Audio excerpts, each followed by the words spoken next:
Hi there. One of the challenges of running for state office is we don't get to debate against each other. Consequently, you, the voter, don't get to hear us with a give and take, a back and forth. And that's a little disappointing. Now, WisEye is an organization that does interviews with all the candidates. They provide us all the exact same questions. We get those questions ahead of time.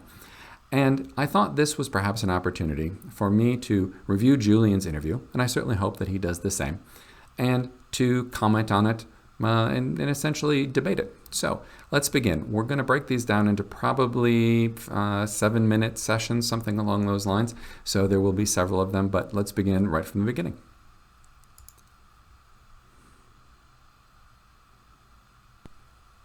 Julian Bradley of Franklin is a Republican candidate in the 28th Senate District. The primary is August 11.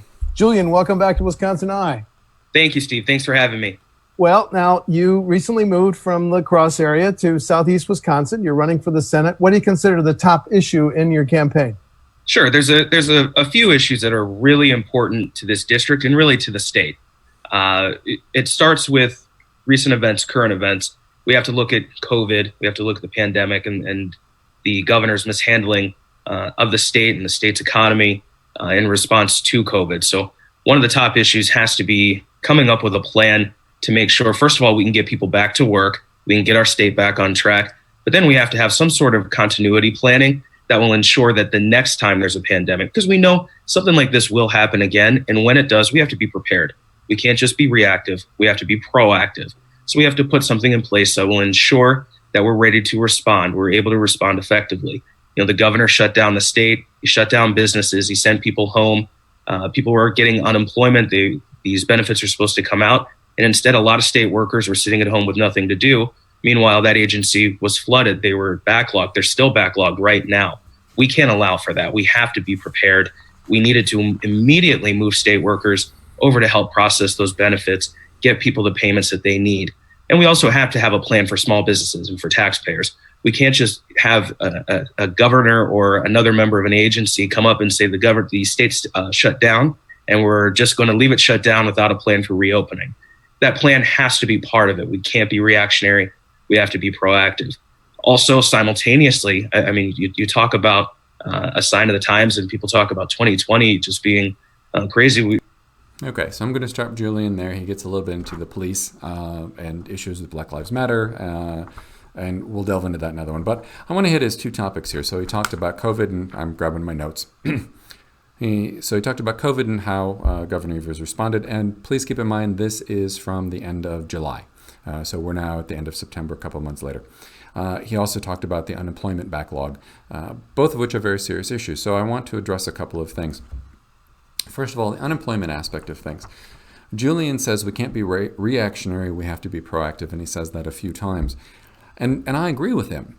He's absolutely right. That's exactly the job of the legislature, is to look ahead. Now, our unemployment system, so the physical computer system here in Wisconsin, is somewhere in the neighborhood of 50 plus years old. It's on old mainframe systems, and if I'm not mistaken, what I've heard is that the software itself may actually be from the 1950s.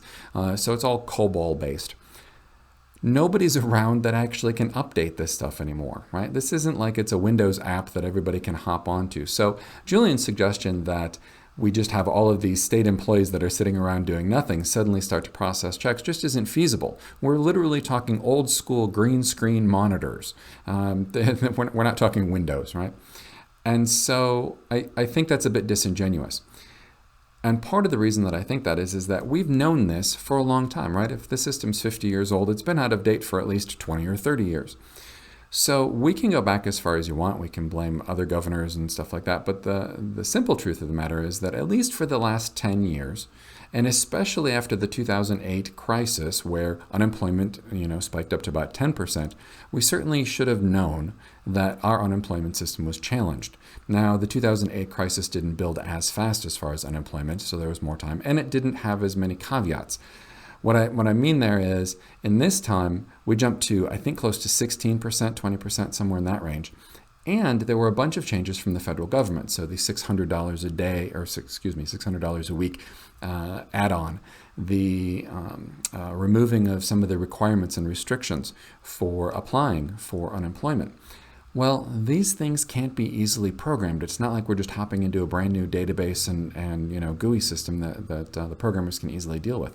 There's probably one or two people that are still capable of going in and programming this stuff. And again, it's 50 plus years old. So my question or my challenge is, how would we have possibly done that? How could we have possibly just had suddenly a bunch of employees jumping on board to fix the problem?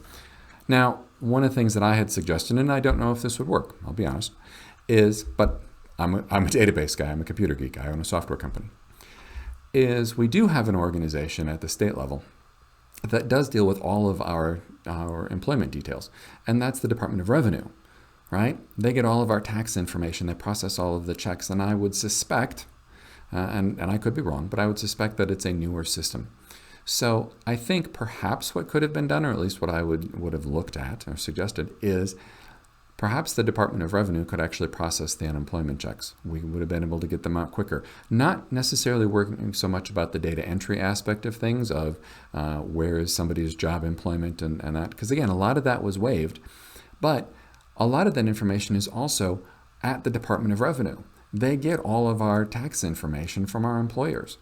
So I think we had an entity that perhaps could have helped, and I'm speculating has a little bit newer system. And again, I could be wrong, but it's clearly an issue. It's clearly a problem. And here's the thing. It's the legislature that needs to address this, because we're probably talking tens, if not hundreds of millions of dollars in order to update our incredibly antiquated system. That's not something that Governor Evers or even Governor Walker could have done independently. It's something that the legislature has to do. And the legislature has not been in session since April 15th. They have utterly abandoned their duties and responsibilities. So I understand Julian's point, and I absolutely think that the legislature looks ahead. They have not done that in at least the last 10 years. They have been a party of saying no.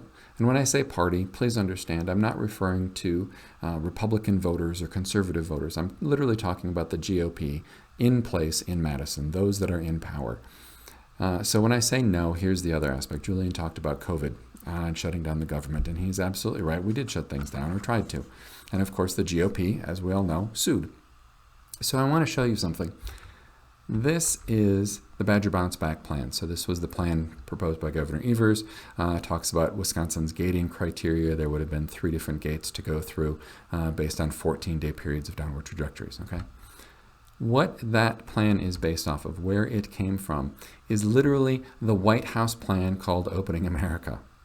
Okay, so here I'm on the whitehouse.gov site, Opening America. Here's the exact same thing. Once symptoms, 14-day tracking periods, cases, hospitalizations.